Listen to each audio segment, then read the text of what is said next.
That's great. Remember to tip your wait staff, guys. Tip your wait staff. They're working hard for you out there, aren't they? Well, one of the most important things in comedy is understanding your audience.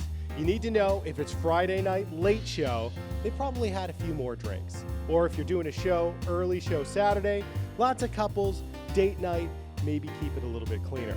Well, what's really important, if you're a buyer today in this seller's market, multiple offer, you have to know your audience. If you're gonna win this offer, you need some keys to really working it, getting over to that seller and winning the house for yourself. And let me tell you this from a lot of experience. It's not always the highest price that's gonna win the house. There are actually some things you can do to win that multiple offer situation. Number one, we need to start with a personal note, a personal letter to the seller.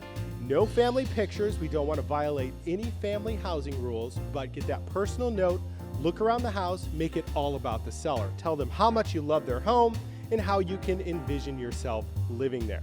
Make it personal, make it about them. The more you do that, the better. Number two, you want to use the strongest loan program possible. Do not go with the FHA heavy concession loan. If you can't, there's 3% conventional loan options out there. So the higher percentage down, even if you're not the highest price, you're gonna look really good. This is a silly one. I don't know why agents do this. Do not ask for a home warranty. You can ask for that after inspection. It's $450. Do you want to lose your dream home for $400 or $500? I don't think so. Have your lender call the listing agent. That's easy. Tell your lender, hey, I really want this home. It's multiple offers. Call them, tell them what a strong buyer I am and that this loan is going to close. Use a trusted local lender too, because the big banks, they're not gonna call. They don't have that personal relationship. Don't ask for concessions if you absolutely do not need them, or build that into the purchase price. Make sure the agent you use has a stellar relationship with everybody.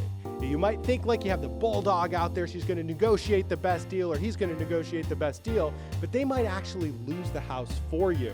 So make sure you have the agent with the best relationships. They know Dan's clients are awesome.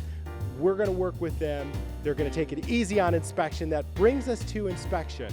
Maybe limit some of your inspection items to under $1,000. Sellers are worried they're going to get into a multiple offer situation and you're gonna nickel and dime them. So say, hey, we are here, we're on a bear hunt, we're not on a mouse hunt. Offer an appraisal guarantee if you have the cash. What that is if you're saying, hey, I'm gonna offer $10,000 above the purchase price of the home, I will guarantee that in cash with an appraisal. Not above. The seller's never gonna see the appraisal. You're only gonna have to show it to them if it's low.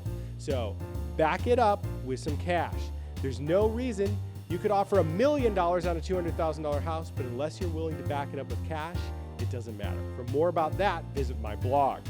Offer an escalation clause. That means that you'll pay a certain amount of money above any other verifiable offer. So $2,000 above another offer, up to a maximum purchase price, what you're willing to spend, and make sure, again, you back that up with the appraisal guarantee. One way that you can win a multiple offer without actually having the highest price is to offer free occupancy to the seller.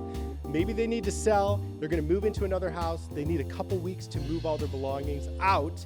You could say, hey, I may not have the pre-approval to go above, but you can go ahead and stay for free for those couple weeks.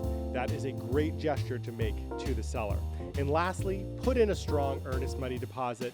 If you're offering at a $300,000 house, do not put in a $1,000 earnest money deposit. That's gonna look like you're really cash poor. Also, if you're offering that appraisal guarantee, make sure that you provide a bank statement showing that you actually have the cash.